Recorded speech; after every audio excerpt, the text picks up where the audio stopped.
ආයිබෝවන් මම වෙනද වගේම අද මගේ YouTube channel එකට ඕගොල්ලන් ආදරෙන් පිළිගන්නවා. අද මම ඕගොල්ලන්ට කියලා දෙන්න හදන්නේ ජෙලි බුදුමක් හදාගන්න ආකාරය. අපි බලමු අපිට මොනවාද අවශ්‍ය වෙන ද්‍රව්‍ය කියලා නම්. මම මෙතන අරන් තියෙනවා ජෙලි පැකට් එකකට වතුර මිලිලිටර 500ක් දාලා හදාගෙන සෙට් වෙන විදිහට අරගෙන තියෙනවා. තව යෝගට් එකක් අරන් තියෙනවා. ප්ලම්ස් ටිකක් අරන් තියෙනවා. අපි බලමු එහෙනම් මම ඉස්සෙල්ලා කොහොමද මේ ජෙලි එක හදාගත්ත විදිය කියලා. එහෙනම් අපි බලමු කොහොමද ජෙලි එක හදාගන්නේ කියලා. අර ජෙලි පැකට් එකකට මම දාගන්නවා. මම ගන්න තියෙන්නේ ඔරෙන්ජ් ෂේඩ් එකේ ජෙලි එක. වතුර මිලිලිටර 500ක් මම දාලා එකතු කරනවා.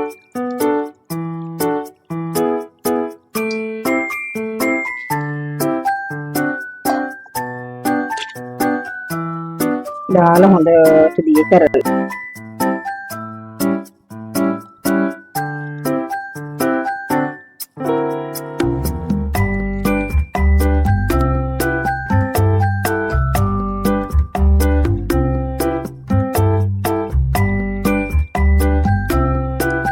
හොඳට දී කරලා ඊට පස්සේ මේක හොඳට නිවෙන්න තියලා අපි මේක වහලා ෆ්‍රිජ් එකේ දාලා කූල් කරගමු.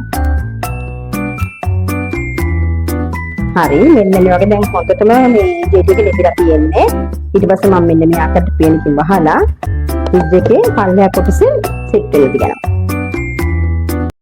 ඔන්න අකට අපි ජෙලි එක හදාගෙන ෆ්‍රිජ් එකේ පහළ කොටස සෙට් වෙන තියලා පැය දෙකක් විතර තිබ්බම පස්සේ මේ වගේම දිස් වෙන්නේ. ඊට පස්සේ අපි මේක කුඩා කෑලි වලට කපා ගන්නවා මේ ආකාරයට.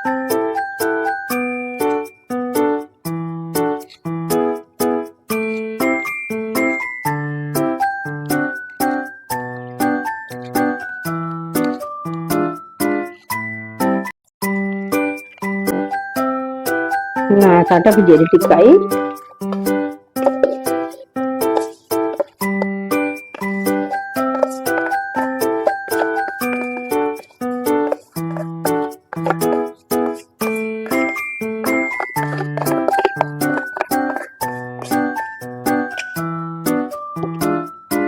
Yogurt tikai ikut kerja.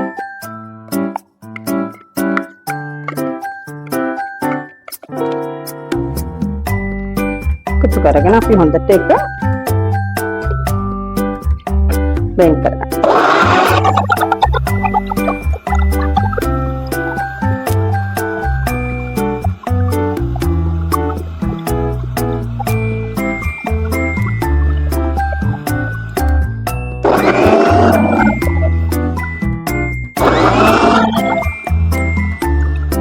වැඩි වෙලාවක් වෙන් කරන්න අවශ්‍ය නැහැ. අපි දැන් ඉතින් ගමු. ඔන්න ආකාරයටම අපි හදාගන්න සෙට් වෙන තියෙන බෝල් එකට ඒක දාගන්න.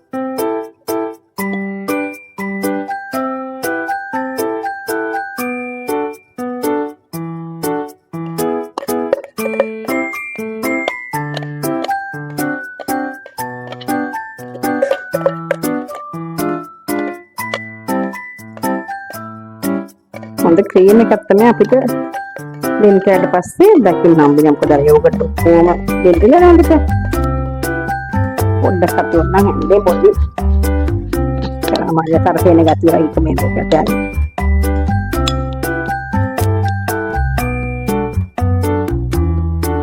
ආකාරයට මම ප්ලම් ස්ටික් එක් කරනවා.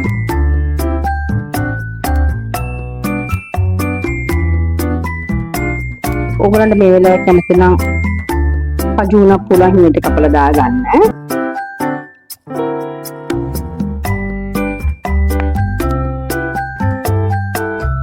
මම අද එකතු කරන්නේ ප්ලම්ස් විතරයි.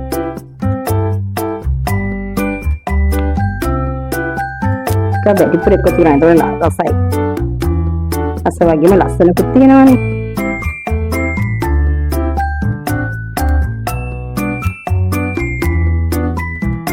මෙන්න මේ ආකාරයට තමයි දිස් වෙන්නේ. අපි දැන් මේක මෙහෙම කවර් කරලා අපි ෆ්‍රිජ් එකේ පහළ කොටස සෙට් වෙන්න තියනවා. ඔන්න මම අර හදාගත්ත ජෙලි පුඩින් එක පැයක් විතර ෆ්‍රිජ් එකේ දාලා ගත්තට පස්සේ මේ වගේ තමයි දිස් වෙන්නේ. ඉතින් හරියට රසවත් මේ පුඩින් එක එකම සුළු වේලාවකම හදා ගන්න පුළුවන්. වැඩි දෙයක් අපිට අවශ්‍ය වෙන්නේ නැහැ. ඉතින් ඔයගොල්ලෝ හදලා බලන්න. හදලා බලලා මට කමෙන්ට් එකක් දාලා මගේ channel එක subscribe කරන්න. අදට මම ගිහිල්ලා නැවත මේ වගේ රසබර වීඩියෝ එකකින් ආයි නැවත හම්බ වෙන්න.